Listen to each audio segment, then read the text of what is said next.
তো মানুষের জন্য মানুষের কথা চিন্তা করে যখন দেখি যে আবু সাইদকে হত্যা করলো সবাই যে হত্যা করলো পুলিশ, তখন আমার চিন্তা আসলো যে আমরা তো ফিলিস্তিনেরও তো অনেক ঝামেলা দেখতেছিলাম মোবাইলে। তারপর আমি চিন্তা করলাম যে ফিলিস্তিনে যখন কোনো কিছু করতে পারলাম না, যে দেশের যেমন এত খারাপ পরিস্থিতি, এখন আমি যে দেশের জন্য কিছু করবো, ওইটা ভাইবা আমি পরীক্ষা পরীক্ষা স্থগিত আছিল এই দিন।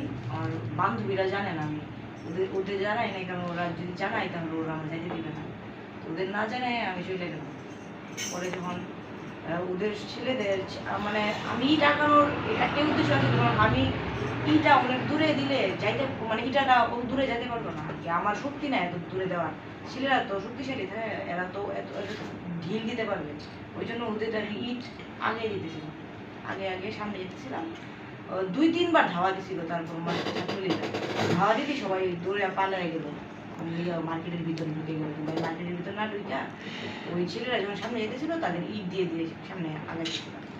হঠাৎই ও এই মাঝখানে আবার 3 বার ধাওয়া দিল, তারপরও আমি আমার মাঠ থেকে যাইনি, এই দাঁড়ায় আছি। পরে হঠাৎ হঠাৎ আমি মানে বেশি দৌড়াদৌড়ি করে একটু হয়রান হয়ে গেলাম। মানে দোকানের পাশে একটু জিরাইতেছিলাম আর কি, লাঠি নিয়ে। তারপর হঠাৎই ওরা চলে আসে, বুঝতে পারি না। তারপর কোপ দিতে আসছিল ডান হাতে, তারপর পরীক্ষা দিই ডান হাতে, ডান হাত আমি ঢুকায় বাম হাত দিলাম যে এখানে কোপ দিই, এর হাতে না। গলায় টলায় কোপ দিতে ছিল, কিন্তু এই সাইডে আসছিলাম দেখা এদিকে দিতে পারিনি, শুধু হাতে দিয়া 3টা কোপ পায়ে পিঠে পায়ে দিছি। তারপর তো পড়ে গেলাম আমি, পড়ে যাওয়ার পরে ওরাই মানে এখানে রাইখা ওরা ওখানে যেতেছিল। তারপর আমি হঠাৎ উইঠা মানে বারিন্দার ভিতরে আর কি, মার্কেটের বারিন্দার ভিতরে ঢুকাইলাম। ঢুকানোর পরে 2টা লোক বলছে মেয়েটা ব্যথা হয়েছে, মেয়েটাকে নিয়ে যায়, এটা বললা আমার নিয়ে যেতেছিল। তখন আবার ছাত্রলীগ আসে, ছাত্রলীগ আসে, তারপর ওরা আমার রেখে চলে গেছে। তারপর আমি আবার এই আমার যে জায়গার মধ্যে ঢুকাইছিলাম আবার এই নিয়ে ঢুকাইলাম। তারপর একটু পরে দেখলাম যে আমার মিছিল আসতেছিল ওখান দিয়ে, তারপর বানানোর পর 2টা মেয়ে আমাকে নিয়ে সদর হাসপাতাল নিয়ে গেলো। নিয়ে পরে আমি সিঁড়ি টিড়ি কইরা বাসায় নিয়ে আসি। পরে বাসায় আমার ফ্রেন্ডদের জানানোর পরে আমার 2 ফ্রেন্ড ওইখান থেকে আন্দোলনের এত মুহূর্তে এত খারাপ অবস্থা, ওরে বলতে দেরি হয়েছে, ও আইতে দেরি হয় না।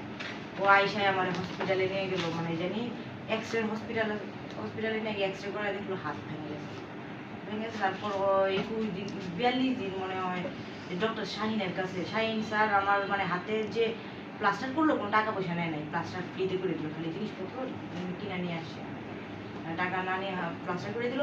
42 দিন 45 দিন থাকার পরেও হাত জোড়ালো হয় নাই। তারপর শরীর নজরুলে অপারেশন করানো হলো, তারপরও হাত বেঁকা ছিল। তারপর আবার আমি ঢাকাতে গিয়ে থেরাপি দিলাম, ফিজিওথেরাপি দেওয়ার পর হাত একটু একটু ভালো আছে, তবুও একটু মানে কাজ করতে একটু প্রবলেম হয়, ব্যথা করে। কোন ক্লাসে পড়ো না? ইন্টার সেকেন্ড ইয়ার করতে